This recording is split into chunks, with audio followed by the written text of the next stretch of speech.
నమస్కారం. Relax relax relax అందరూ ఇదే అంటున్నారు కదా. ఎప్పుడు చూసినా ప్రశాంతంగా ఉండమని, విశ్రాంతి తీసుకోమని సలహాలు ఇస్తూ ఉంటారు. అసలు ఈ రిలాక్స్ అంటే అర్థం ఏంటి? పని చేయకుండా ఖాళీగా కూర్చోవడమా, లేక బాధ్యతల నుంచి పారిపోవడమా? నథింగ్. ఇదంతా నాన్ సెన్స్.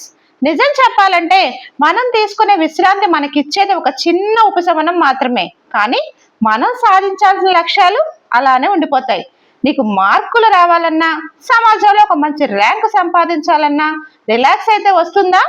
ఒక బలమైన శరీరం కావాలంటే, కండరాలు పెరగాలంటే జిమ్ లో కష్టపడకుండా రిలాక్స్ గా కూర్చుంటే సాధ్యమవుతుందా?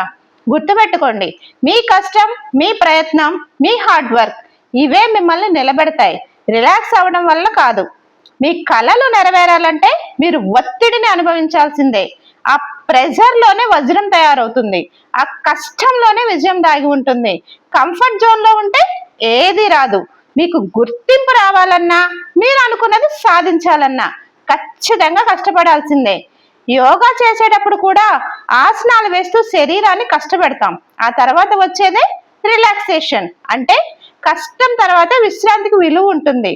ఎగ్జామ్స్ లేనప్పుడు సెలవులు ఇస్తే వాటిని ఎంజాయ్ చేయలేం. కానీ కష్టపడి పరీక్షలు రాసాక వచ్చే ఆ రిలాక్స్ పీరియడ్ ఇచ్చే కిక్కే వేరు. అది నువ్వు కష్టపడి సంపాదించుకున్న రివార్డ్. మీరు కష్టపడకుండా, ఏమీ సాధించకుండా రిలాక్స్ అవుతాము అంటే అది మీ ఎదుగుదలను మీరే ఆపుకుంటున్నట్టు. అది మీ సోమర్తనానికి ఇచ్చే ఒక ఎక్స్క్యూజ్ మాత్రమే. కాబట్టి విశ్రాంతి కోసం వెతుక్కోకండి, విజయం కోసం పరిగెత్తండి. మీరు గెలిచాక ప్రపంచమే మిమ్మల్ని చూసి గర్వంగా రిలాక్స్ అవుతుంది. ఇలాంటి ఇన్ఫర్మేటివ్ వీడియోస్ కోసం మా ఛానల్ సబ్స్క్రైబ్ చేసుకోండి. Thank you.